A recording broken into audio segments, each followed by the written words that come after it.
Hello and welcome back to the Spa Business Mastery Podcast. I am your host, Kirsten Foss, and today is a spa business topic. Every month we have 4 different podcasts. The first of the month is always going to be a business numerology podcast. The second of the month will be me here talking about business strategy and leadership. The third podcast of the month will be with Delia and spa marketing with Delia. And finally, on the last week of the month, we will be having another guest come on and talk to us about definitely relevant things as we, experience as entrepreneurs, especially in the spa industry. So that is the lineup each month, and I'm really glad that you're here. So being that you're here, obviously you've got some questions about your spa business growth, and yeah, it can be a little bit overwhelming in terms of knowing when to trigger or activate growth initiatives. And sometimes it can be really difficult because as spa owners, most of us, I don't have a spa anymore, but I was a spa owner for a couple of decades. And I know that, it's a lot. We've got a lot on our plates. We wear a lot of hats, we have a lot of responsibilities. And when it comes to making the next step in our growth, sometimes it can be difficult to make a decision and this is where I see actually decisions being made and there should have been a pause because they're making a decision based on what they think or what they feel or what they've been experiencing. And so when we make decisions just simply based on what we think or we feel, we're actually missing a whole lot of other data.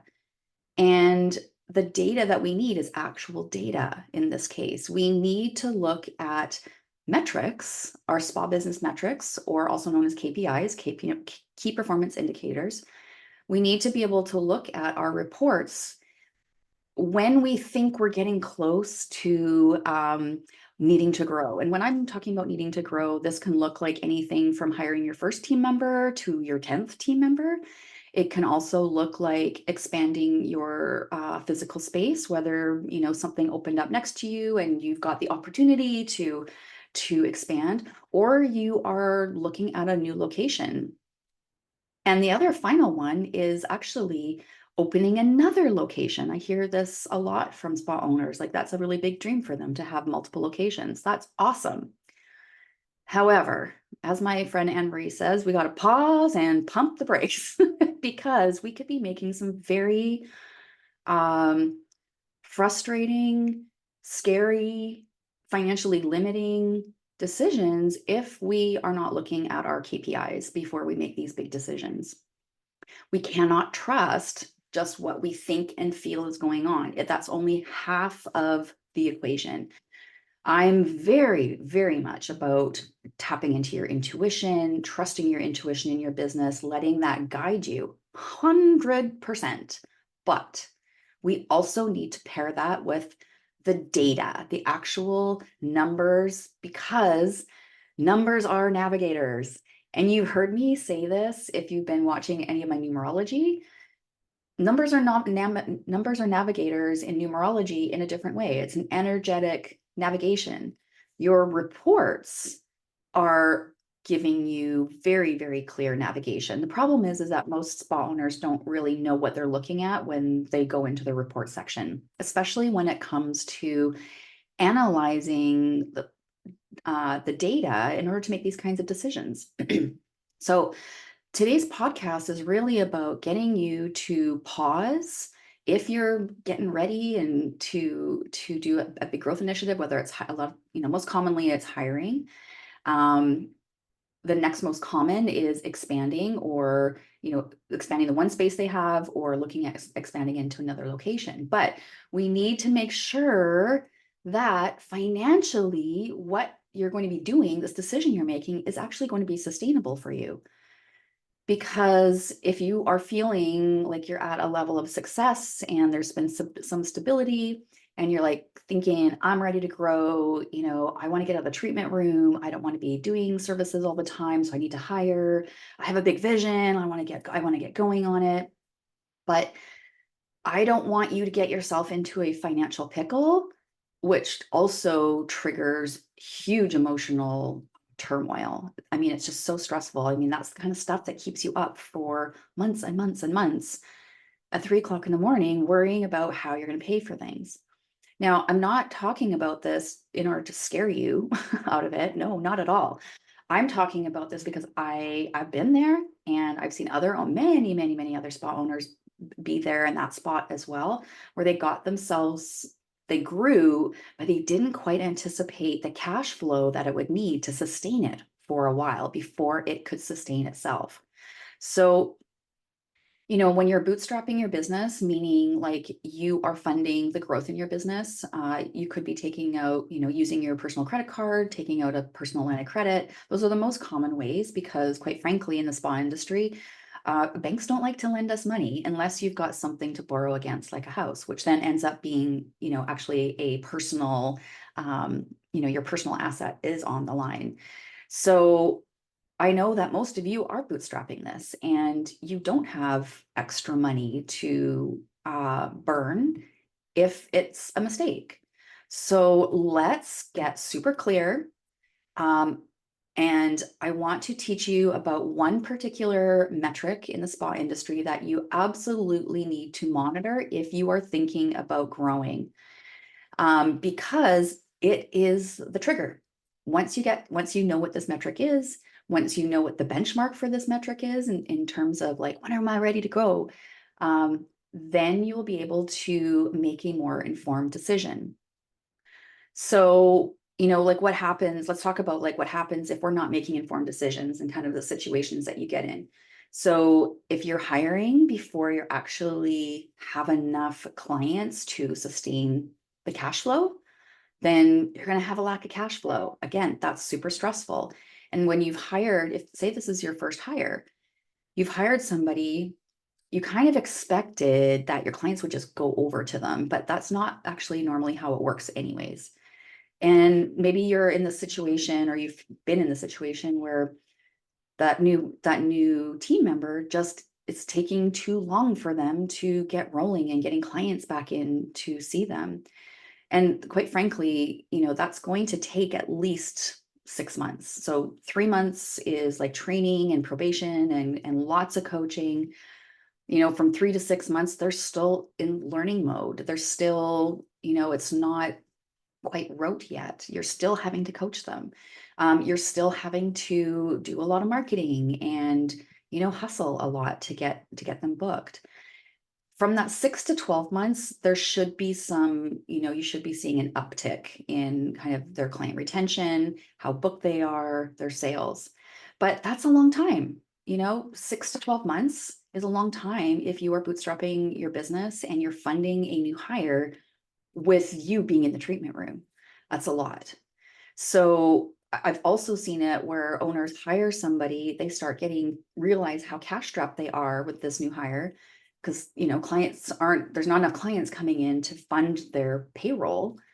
And the owner starts getting stressed. They start kind of taking it out a little bit on the new hire.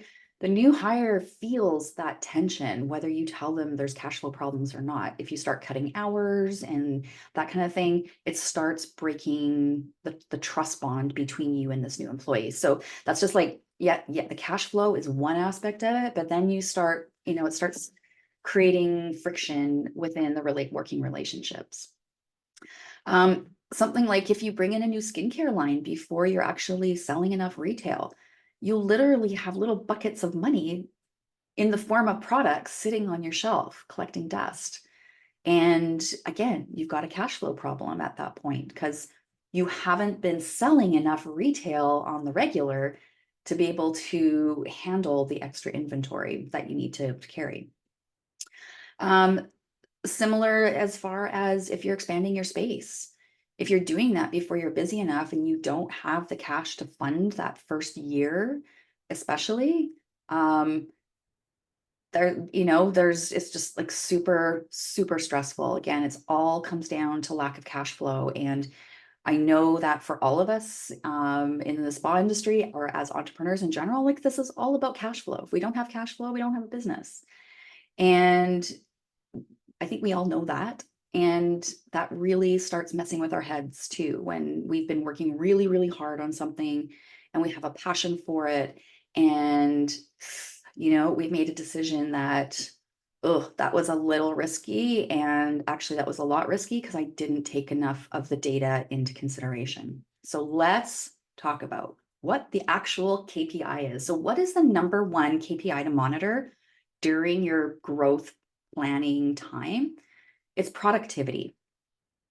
Now, some salon softwares, salon spa softwares do this productivity report really, really well. So I would say Vagaro, I think it is labeled as booking percentage report. Mevo, MindBody, Booker, I think they all call it productivity. So you may see it being called something different, but essentially what it is, it's how booked you are compared to how many hours you have for sale still. So it's a percentage. So it's the amount of hours you have for sale divided in the amount of hours that you are actually booked gives you a percentage. That's how booked you are. So how booked should you be if you are thinking about starting a growth initiative? The marker for productivity or booking percentage is 80%. The spa as a whole should be booked 80% before you start any kind of hiring, any kind of expansion, any kind of big expenses.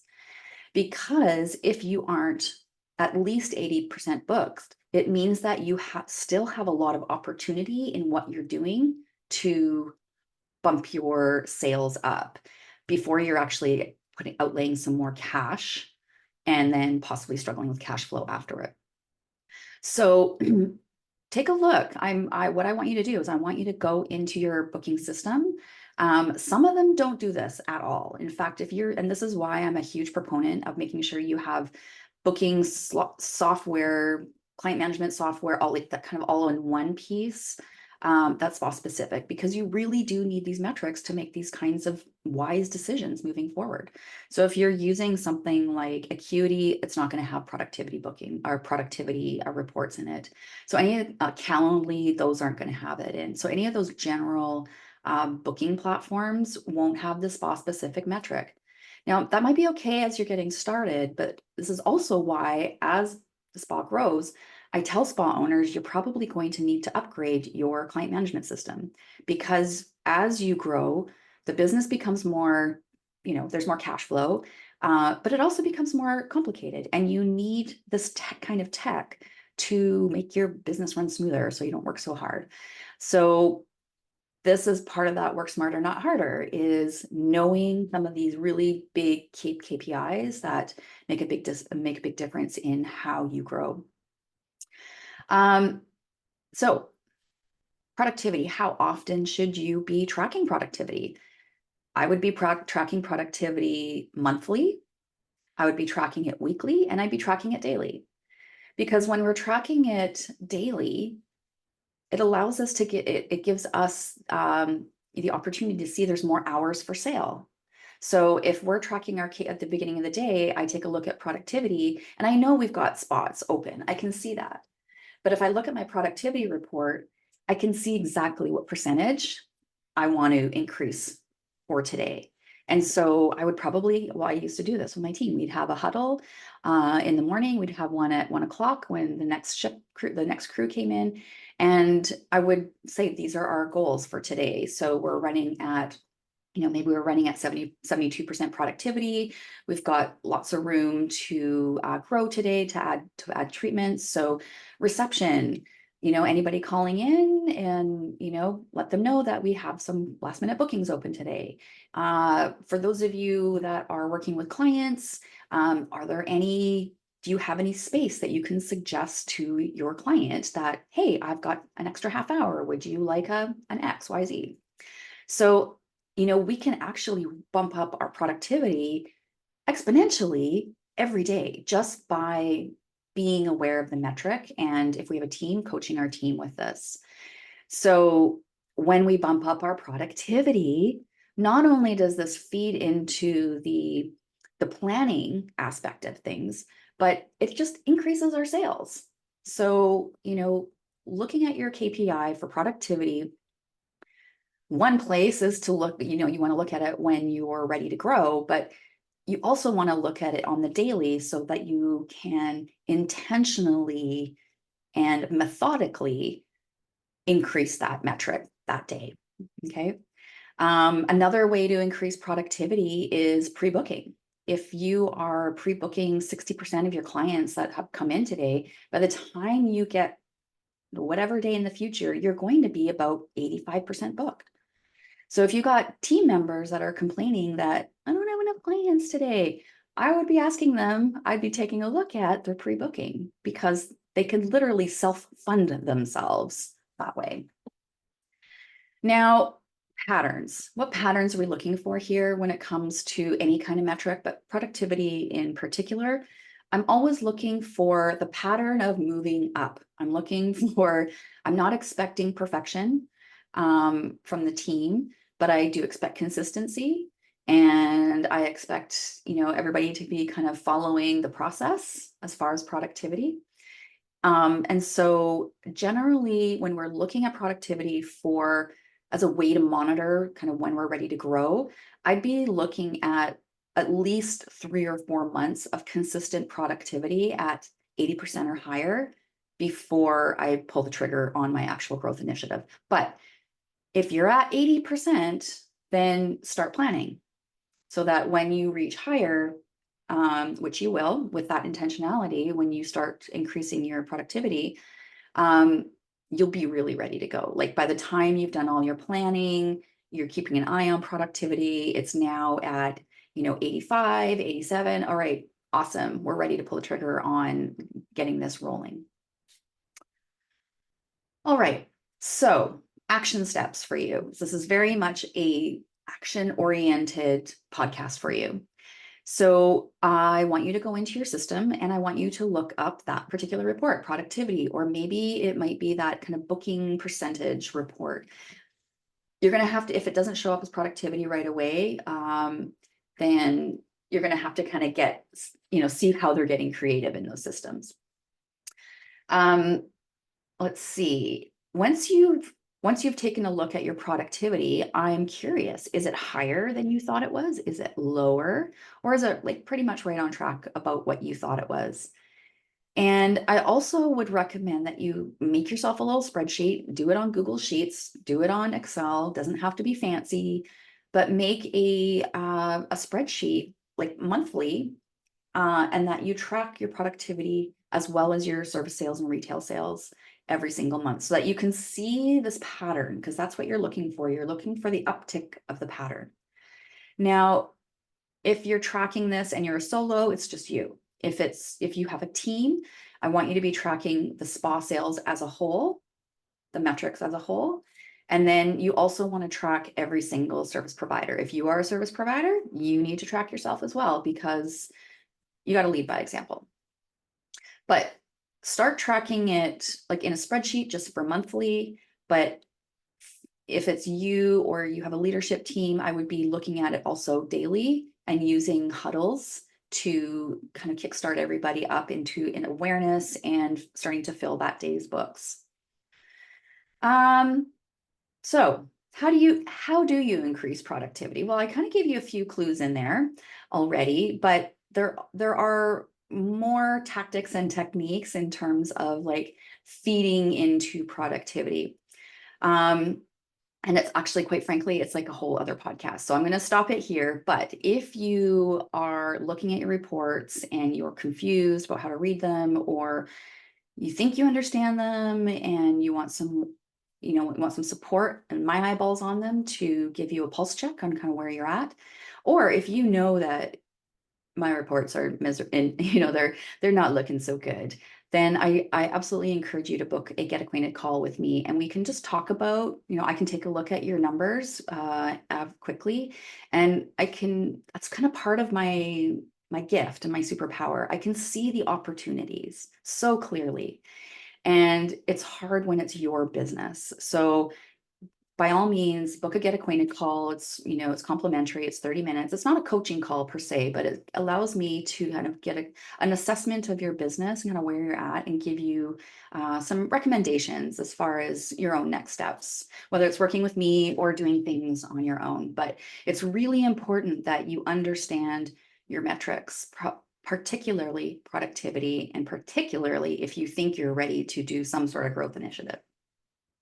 All right, that's it for me today for Small Business Mastery. Thank you so much for joining me. As always, give us a follow wherever you're listening from so that you get notifications when we've done our next podcast drop. And if you have any questions, please email me at kirsten@kirstenfoss.com, or you can DM me on any one of my socials. Take good care, and we'll see you in a couple of weeks for our guest podcast.